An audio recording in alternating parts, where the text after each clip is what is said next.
All right, all right, all right, all right. All right, so let's get started. So today we're going to be talking about some habits that are good for academic success in college.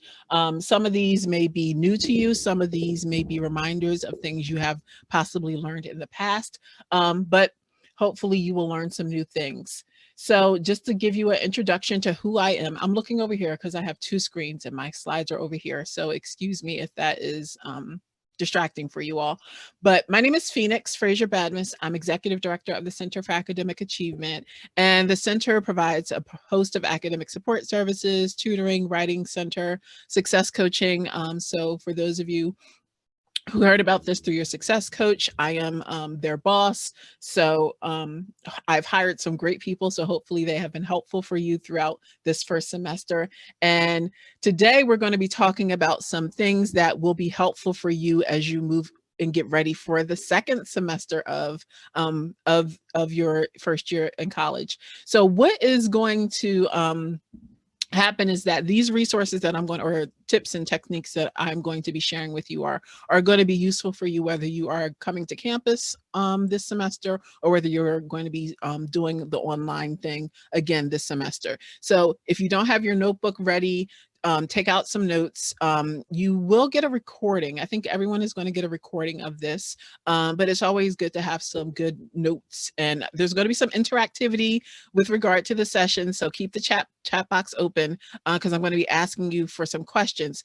Because one of the things that is helpful, especially if you're online, is to engage in the classroom because sometimes you may have your phone right next to you beeping and going off. There may be some other screens open and you may be getting distracted. So one way that is going to help you to be engaged in the class is to like use the chat, interact, ask questions, things like that. But let's go over the agenda for today. So we're going to talk about some things that will influence your success in college. We're going to talk about effective study strategies, ineffective study strategies, some best practices and words of wisdom. We're going to review some of those things, and then we're going to actually have an opportunity for you to ask some questions if you do have questions. So the first thing, actually, let me get this presentation properly working. Um, right, here we go. So the first thing that we want to think about when we are in college and when we're about to begin the semester is why are you in college? And this is a quote from an organization that works to make sure students not only get in college but graduate college, is that you want to make sure you have a sense of purpose for why you are in school. What is your ultimate goal? And usually when you have that ultimate goal for why you're in school, it'll help motivate you during those times that become difficult. Also, you want to make sure, and hopefully you attended one of those sessions facilitated by the coaches regarding setting goals. So you want to make sure you have some specific goals that you have set for the semester. What do you want to accomplish? Is it an academic goal regarding GPA? Is it a social goal regarding having more fun, joining organizations, meeting more people, building your network, building a tribe? What are your goals for the semester? Another important thing that you want to think about is your well-being. And this is based off of research through the Gallup organization. There are basic elements of your well-being that are important for you to make sure that are being taken care of. Because if some element of your life is out of focus or out of order, that can affect your ability to be academically successful in college. So we'll talk about some of those things first. So when we are in college, we are not just academic beings. We're not just in school for the academic pursuits. We're in college for the full experience. And there are aspects of our development that will be impaired if we are not making sure we're getting enough self-care. We're not eating right. We're not getting enough sleep. We're staying up maybe too late, binge watching shows, or we can't sleep because we're stressed out. Getting your exercise in. All of these things under self-care are important and will affect your academic abilities in college. Also, your mental health. If you have feelings of self-doubt, like maybe you're in the wrong major, maybe you're not smart enough to do what you think you want to do. You've let maybe some past experiences affect your mental health, then that'll also affect your academic ability to be successful in college. So you want to make sure that your self-care, there are opportunities on campus. I believe for meditation in past semesters, there was definitely an exercise program or a fitness program on campus. I'm not sure what the actual in-person scenarios will be this semester, but you want to make sure that you have an opportunity to get all of that self-care and mental health in throughout the full time that you're in college. So we also talked about some mental blocks or mental barriers that may affect you academically in college. But let's talk about some of the most popular ones. And the first one is the most common one that we come up with, or you may have experienced last semester, and we call this magical thinking. And it's the basic belief that, despite the fact that you were not doing well at midterm, or despite the fact that your instructor told you you might want to drop the class, you magically think it's all going to work out in the end. It'll all work out no matter what, despite you doing anything. So that's a belief that we find that students sometimes succumb to. And it's not advantageous. So we want to make sure that we're thinking and doing things based on reality. Another important limiting belief that students have is thinking that everything has to be perfect, that they need to make sure that they get the perfect GPA, that they need to make sure that, everything is going right, everything is done right. And perfectionism can also be a hindrance for people because, you don't do the assignment, or you don't turn in the assignment until it's absolutely perfect. And by not turning in the assignment, you don't have a grade. So doing things that you think have to be perfect, or thinking that you have to be perfect, is not a realistic or good idea for you to do while you're in college. And then the third common thing that students often think about when they're, maybe you're on Instagram seeing all the fun that other people are having on campus, the people who are on campus, you're comparing yourself. Maybe you're comparing yourself to people in your major who are getting better grades than you are, who have, great internships or other opportunities. So these things, limiting magical thinking, thinking that everything has to be perfect, and comparing yourself to other people are definitely things that are not going to benefit you. If you have any of these or have had any of these experiences, definitely put those in the chat. Were you a victim of magical thinking? Were you a victim of perfectionism? Did you have that from high school? You wanted everything to be perfect? Are you comparing yourself to other people? Put 1, 2, or 3 in the chat if any of that applies to you all. And then there are even more limiting beliefs that can be a hindrance for you when you are in college, and you have these difficult cognitive deficits or cognitive beliefs that are affecting you. And then emotional reasoning. Emotional reasoning is basically when you think that everything that is, you have an overly emotional response to what's going on.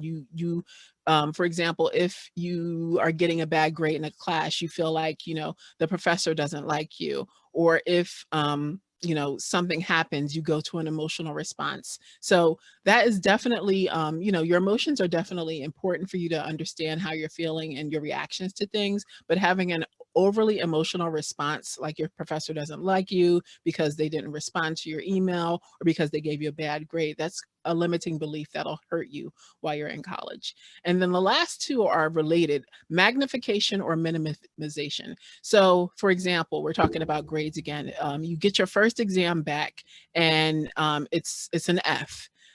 So because of that, you think that the semester is over. You have no possible chance of passing the class.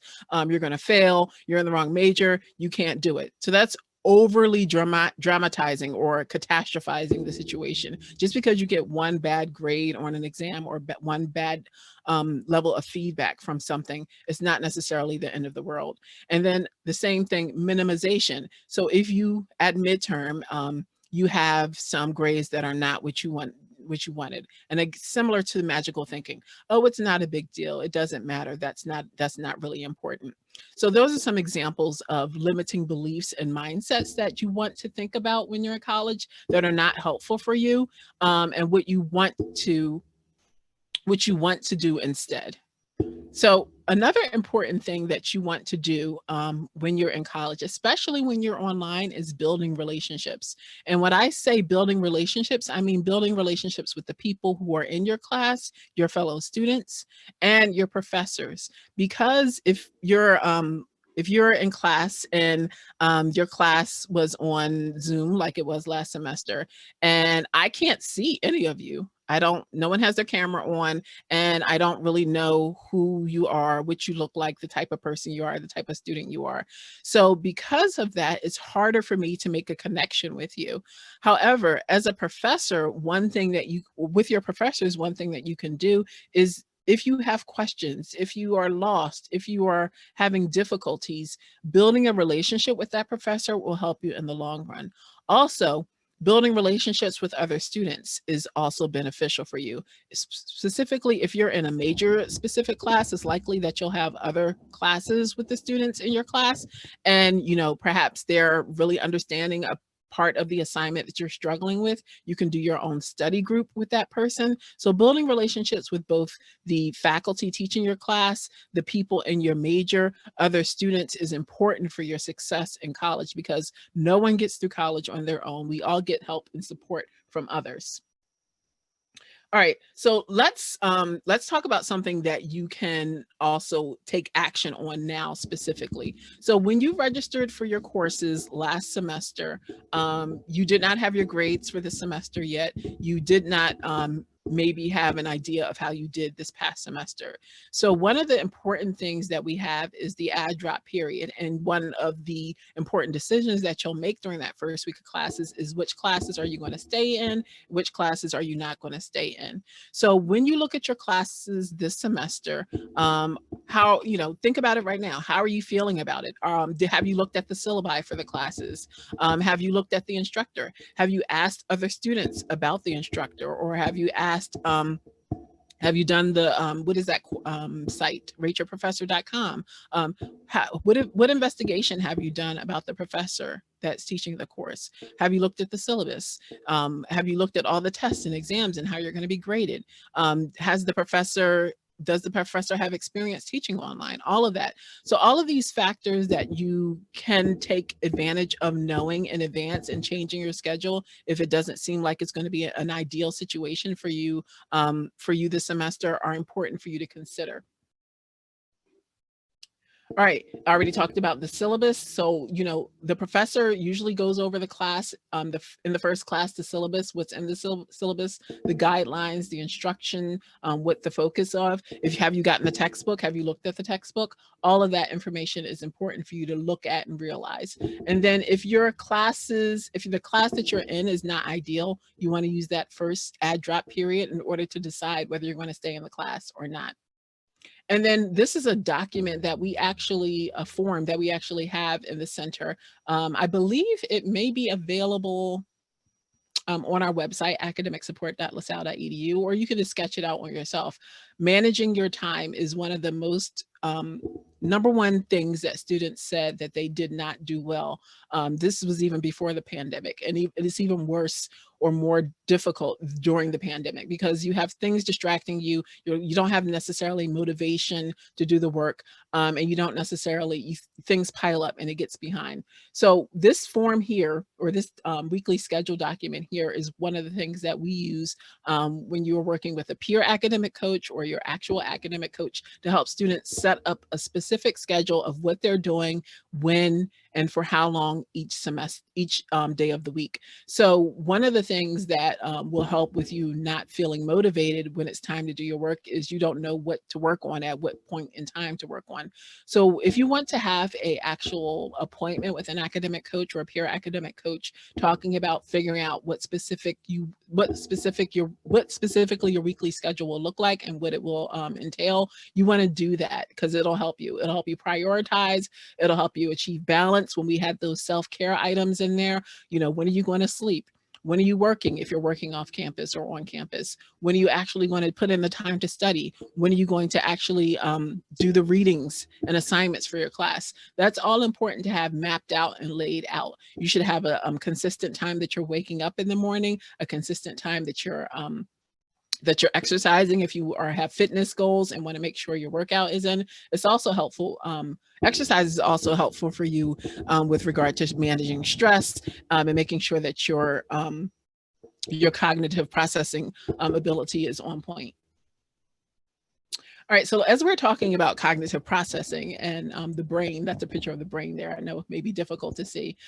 So basically, this part of the workshop is talking about your ability, metacognition, your ability to understand how you learn and what you're learning. So it's important for you to understand how you learn and your ability to understand material to identify when you may need some outside help, when you might need the benefits of a tutor, when you might need to talk to the instructor. So when you don't have an understanding of, how you learn and your understanding of material, it can be a deficit to you because you may go into the exam thinking you've memorized or learned everything that you wanted or you needed to learn for the exam, and then you have the actual grades back and you're like, well, I thought I knew what was going on and I didn't. Has anyone had that experience where you went into the test and you thought you knew the material, you felt good coming out? If that's a yes, but yes in the chat. You felt like you knew what was going on, but when you got the grade back, you were completely surprised and befuddled as to why you got the grade that you got. If that's a yes for you, put a yes in the chat. It's happened to me for sure. I know going from high school to college, I always got good grades. I was completely surprised because what I was asked to do in college was to be able to apply what I learned instead of just memorizing what I learned. And we'll go into exactly what that means a little bit later. So let's first talk about some ineffective study strategies. I see some yeses in the chat. You thought you had it. You thought you knew what was going on, but it turns out you couldn't apply what you studied to the actual exam. So let's talk about maybe these are some of the mistakes that you made when that happened. All right, so this is number one. This is like a pet peeve of mine. The idea of learning styles. So the idea of learning styles, having a learning style, meaning that I learn better through visual learning, I learn better through listening to things, I learn better through doing things, that has not been scientifically proven. There's no such thing as a learning style. People learn pretty much the same way, and we'll go into during this presentation how best people learn or different strategies for learning information. But the idea that you learn only a certain way is a false notion. So the idea that you could have a preference, or you prefer to hear things, or you prefer to see things or actually do things, yes, you can have a learning preference, but there is no specific way that brains work differently. Brains do not work differently. For example, if you are learning to do uh, if you're learning to ride a bike, you cannot read a manual in order to learn how to read a bike. There are specific things that you have to learn by doing. There are specific things that you have to learn by understanding the concepts and the information. So that's the number one ineffective learning study strategy, that you have a specific learning style. And feel free to let me know in the chat if you have heard this before or this is new to you. You thought learning styles were an actual thing. And then the number two, the second thing, and this is probably what happened for those of you who said yes when you went into the exam and it didn't actually go as planned. You were rereading the textbook, you highlighted, and you thought you knew what was going on. Rereading and highlighting is what we call a passive study strategy. So you're not actively engaging your brain and bringing back information or retrieving information or understanding the material. So rereading and highlighting is not a study strategy. It's a review strategy, but it's not necessarily a study strategy. The third thing, and many of us, I know I am guilty. That's why I have like 15 tabs open on my computer at any given point of time. Multitasking, being able to do 5 things at the same time and giving everything the same attention. Multitasking is more taxing on your brain and more taxing on your mind than focusing on one specific thing at a time. So multitasking is not good for you. And so if you are at a point where it's time for you to study, it's important for you to put away all the distractions that could possibly distract you and focus for a short period of time on that one thing than rather focusing on many different things at the same time. Then 4, memorization as a study strategy. Again, we talked about this a little bit earlier. Just because you remember the definition or the placement of things or the different steps of things doesn't mean that you'll be able to apply it in the real world or apply it as it is asked for on an exam. And then This is another big one. I can remember everything that I'm supposed to do for next week. I can remember everything that, you know, the teacher said to do for the project. That is another false thing, because when when professors are giving assignments or specifications for what they want you to do with regard to a paper or a project, they're asking you for specific things that they want. And by not taking notes or not asking follow-up questions or not getting clarification, we often are missing points because of that. And we're not, getting the grade that we can the highest grade we can possibly get, because we think we can remember everything in our brain. Our brain is not designed to remember things. It's designed to process information, to think. It's not designed as a memorization device. And then that number 6 is as similar as the mindset beliefs that we were talking about before, that you can magically turn an F into an A. And, just mathematically is difficult to turn an F into an A, which is why we often tell students we want to make sure that your first semester GPA is as good as it can possibly get, because it's very difficult to turn an F into an A. Not impossible, but it's very difficult mathematically to turn an F into an A. All right, so we talked about what didn't work. And it's quiet in the chat. So any of these ineffective study strategies you tried last semester, 1, 2, 3, 4, 5, or 6? If so, put the number in the chat. Have you tried any of these ineffective study strategies last semester?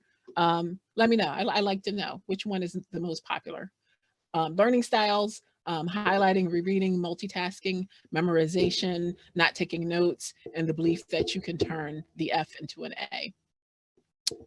All right, so let us go into what will work. All right, if you're multitasking, if you're not paying attention, now is the time to take out your notebook. Let me know if you're ready for the effective study strategy. You got your notebook out.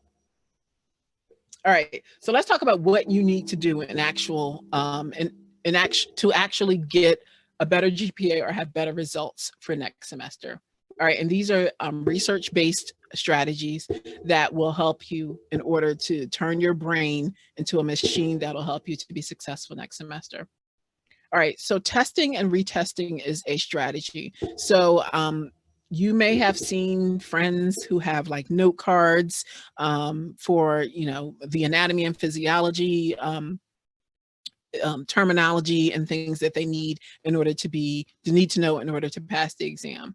So testing and retesting yourself is an important strategy. That is why when you have your study guides from your professor, or you have the material that you need to learn for the exam, and you test yourself, you give yourself a pre-test, or you are able to recall the information that was presented without looking at your notes. It's called retrieval. So being able to test yourself on what you know and identifying what you don't know will help you be more effective at studying. So before the actual exam takes place, if you give yourself your own little test and to see what you actually need to study more, it'll be more beneficial and more effective use of your time than just studying everything. Because usually what you study first, you'll remember. And then if you have a really long study session, what you study towards the end of the session, you're not going to remember as much. So switching up what you study is also an important technique. So mixing it up, that's the third bullet. Mixing it up, meaning I need you to figure out, like I said, what was studied first. So if you're looking at your anatomy terminology or the different ways the systems work in the body, if you're focused on these 3 things when you're studying, you need to make sure that you are studying them in different order. Spend maybe 15 minutes on the first thing, spend 15 minutes on the second thing, and 15 minutes on the third thing. We'll talk about a specific process for studying a little bit later. And then spacing out your studying. So if you know your midterm exams are in March, you don't want to start studying the week of the exam. You want to start studying way before the exam so that you study all the material that you need to study in advance, and you're able to understand and retrieve and practice all of that in advance. And then making sure that you're reading the textbook or the assigned reading before class. The professors usually are assigning you that specific information for a reason. They're helping you get some prior knowledge or some advanced knowledge of the different concepts or techniques that they're going to be talking about in class. So it's important for you to read that material, especially during the beginning weeks of the semester, because you don't really know what the exam is going to be like or how the professor is going to apply the information that they're going over in class versus what they're assigning in the textbook. So especially early in the semester, it's important to complete the assigned readings, which is why that should be an important part in your weekly schedule of what you're doing. And then your notes that you actually take in class, whether the professor has a PowerPoint that they give you in advance or not, you should be actively engaging in the class by taking notes, writing them down, not typing them, writing down the notes of the key points in the material that the professor is going on. By actively taking notes in class, you're actively engaging in the material or actively engaging in the class, and that'll help you. And not only are you, because I don't know if this happens to you, let me know in the chat if this happens to you. I have taken notes in class, and then I've gone back a week later and I have no idea what my notes say or what my notes are talking about. Has that happened to you in the chat? Let me know if that's happened to you in the chat. So type that to me in the chat if you want, if that's happened to you. You go look at your notes a week later and you don't remember exactly what it says or what it was talking about. So reviewing your notes right after or soon after that class is important because you can clarify gaps. You can remember perhaps what you didn't remember a week later, and you can use that as another way to review the material. So I see some yeses in the chat. It's not just me. You look at your notes and you're like, I have no idea what I was talking about. So it's important to review your notes after class, soon after class, so you can clarify that information. And then this is an often concern. For example, that example that I said earlier, when you went into the test thinking you knew everything and you didn't.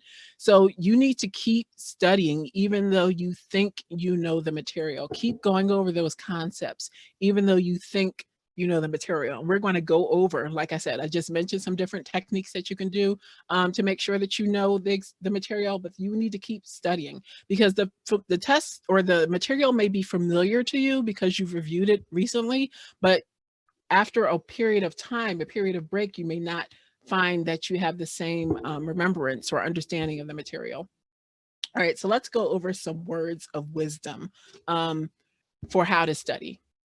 One of the important things, similar to that time schedule, that weekly time schedule that I talked about in a couple of slides in advance, you need to establish a system for how you are going to study. Systems and habits and routines are important. So we talked about different strategies in that previous slide for how to study for different classes, mixing it up, testing yourself, making sure you're reviewing the material, giving different periods of time to different periods of material, mixing it up. But you need to have like, how are you going to study for, how you study for your math test is going to be different than how you study for your biology class. So understanding what those classes require is important for you to be able to apply the different techniques that you're going to need to use. And then routines. So when you have, I don't know if you do, if you have a planner, I know I have a planner. We used to give out planners actually in our offices at the beginning of the year, but you need to incorporate the academic task into your daily routine. So for example, like I talked about, when are you going to do the reading for class? When are you going to do the homework for class? Those are two different things. Reading in advance of class will take some time.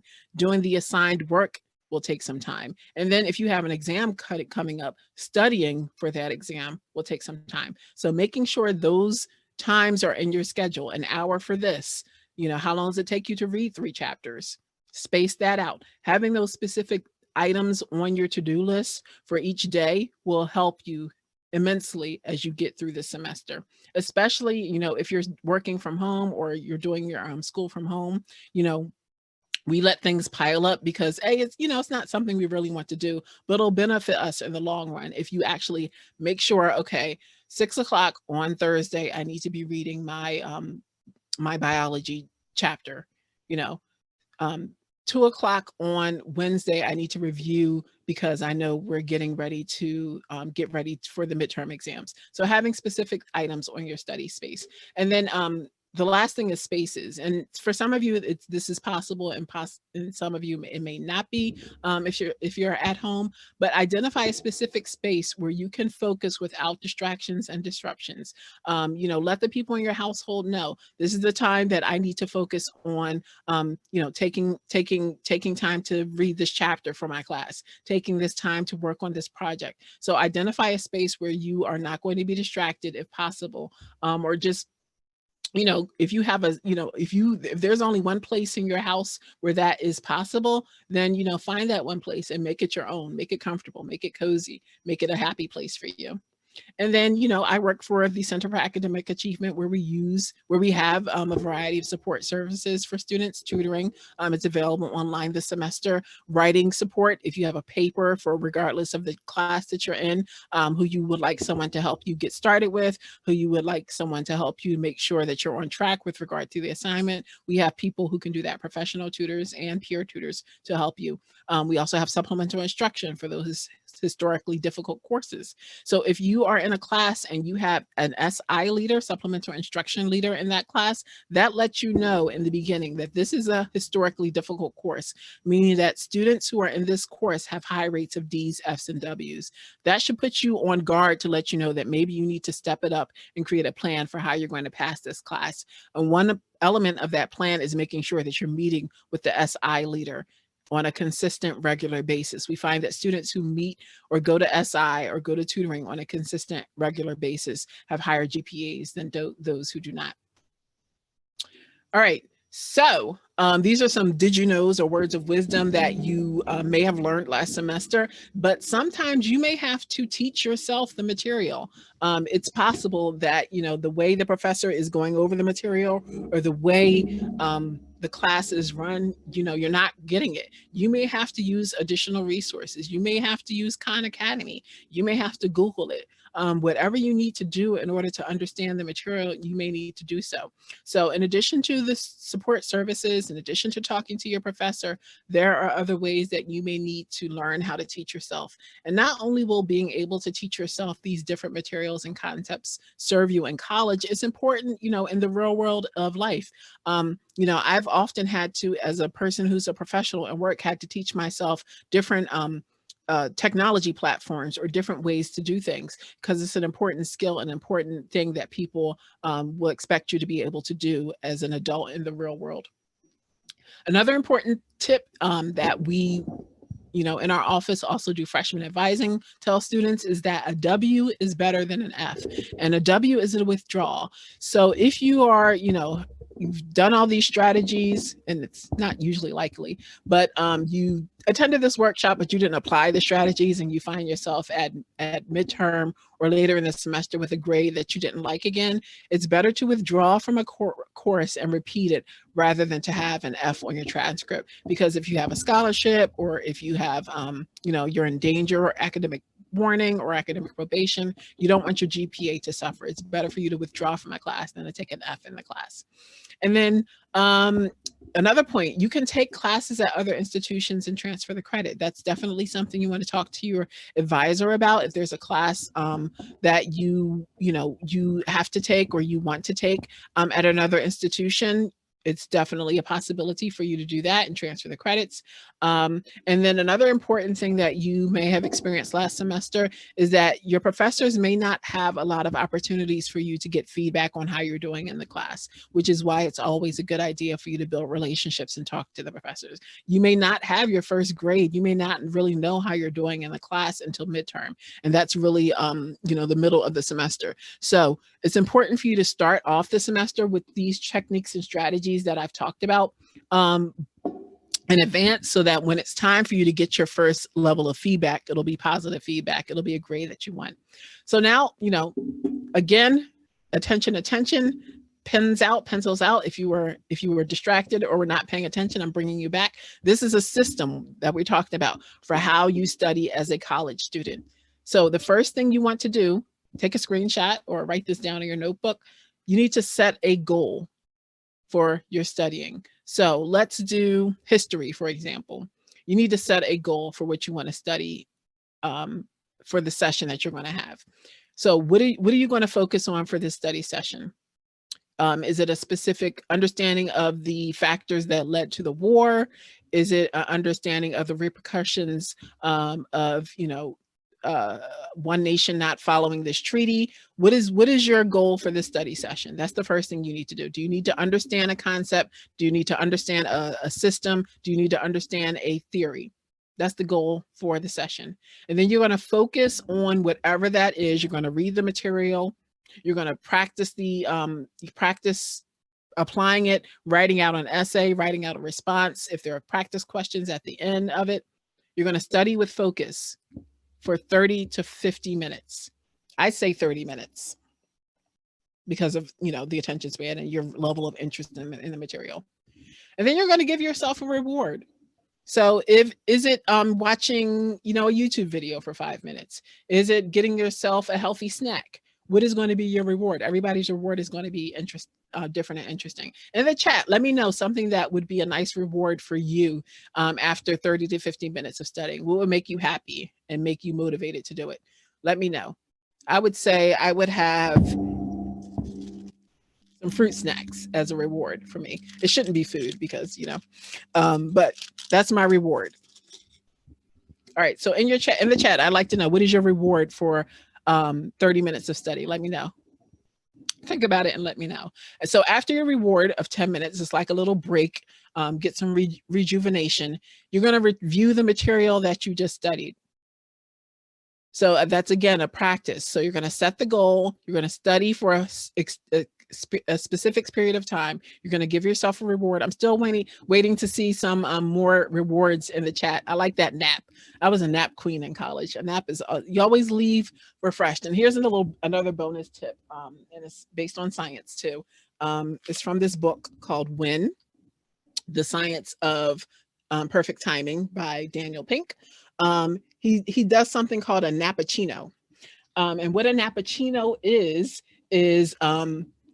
you take some coffee. If you like coffee, you drink some coffee, and then you give yourself a no more than 20-minute nap. The way that nappuccino will work is that your body will feel rested after that no more than 20-minute period of napping. And then after that 20-minute period, that caffeine will kick in. So you'll be re-energized and ready to, do the next thing that you're doing. So that's a little bonus there based off of Daniel Pink's When, The Science of Perfect Timing. All right, we have over here another opportunity for a reward. Go for a nice walk. That's a nice self-care opportunity, getting the blood flowing, maybe meditate, a mindful meditation or walk. Those are great things that you can do to reward yourself. So thank you for that. All right, so let's review all of the wonderful things that we just talked about. All right, so studying, you want to study using effective learning strategies. Remember that first slide I gave you were the things that were not effective? So we want to study with effective learning strategies. All right, we want to study with full focus and minimal distractions. We don't want to have a 5-hour cram session. We want to have that system that we just talked about for how we're going to study with minimal distractions in a specific place at a specific time that we've planned out to what we're going to focus on. All right, you want to make sure that you assess your level of understanding for the material that you're going over. Just because you've just looked at the material, you may think that you know it and are ready to apply it to, apply what you learned in an exam. But you need to assess and then make sure that you adapt, like based off of your pre-test or your practice test exams, assess and adapt what you need to study more of. You want to make sure that you are focused, giving the ample time and adequate time to the subjects that you need to give the adequate and ample time to. You want to eliminate those negative beliefs and mindsets regarding, your abilities and what's going to happen and what's not going to happen. Like I said, you want to establish habits and systems, giving yourselves rewards, a time, a place, a process for how you're going to study. And then, like I said, in those earlier slides, you understand that your learning will be affected by your ability to take care of yourself, your ability to, make sure that your mental health is taken care of, that you're getting enough sleep, that you're getting the nutrition, that you're exercising, getting all of those things in. So now let's apply what we've talked about in this session. So let's apply. So pretend it's Monday and you have an exam Friday covering 4 chapters, whatever class you want, pick the class. So you have to create a study plan. So I'm going to go over some options: plan A, plan B, and plan C. Let me know which you will do. All right. So plan A, you're going to read 1 chapter each day. And then you're going to review all the chapters in 4, and then you're going to take the exam. That's plan A. Plan B, you're going to procrastinate basically until Wednesday. Start reading. You're going to finish reading, review, and then you're going to take the exam on Friday. Or plan C, you're going to break it down 1 chapter and 2 chapter Monday, review, test yourself, read 3 and 4 on Tuesday.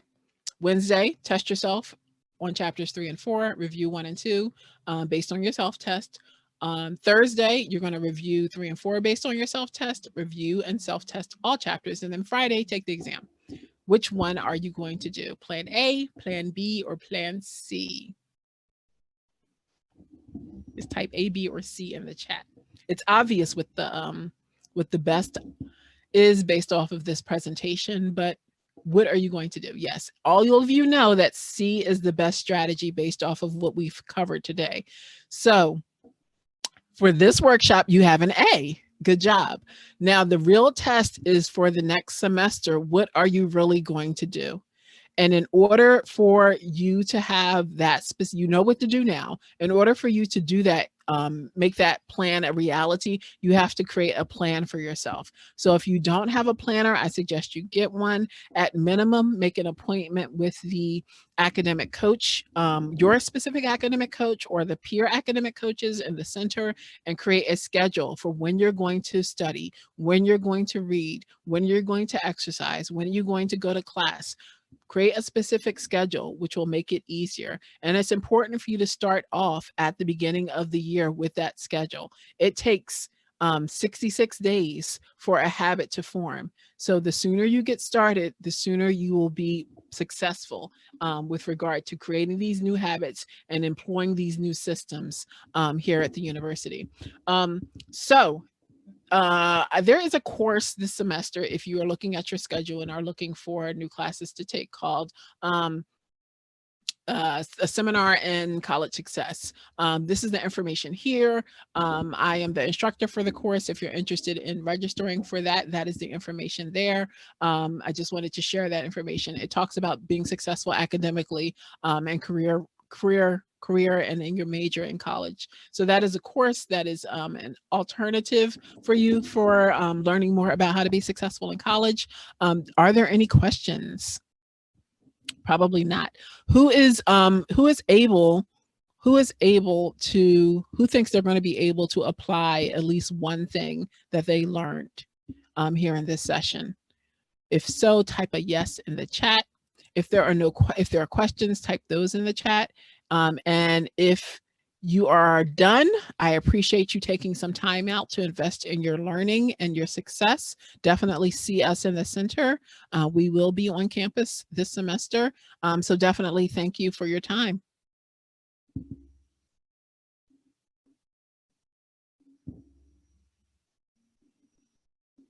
All right, I don't see any questions, so I am going to stop sharing and I'm going to exit. Definitely contact me, feel free. Thank you all so much for attending. I hope this was enjoyable and helpful.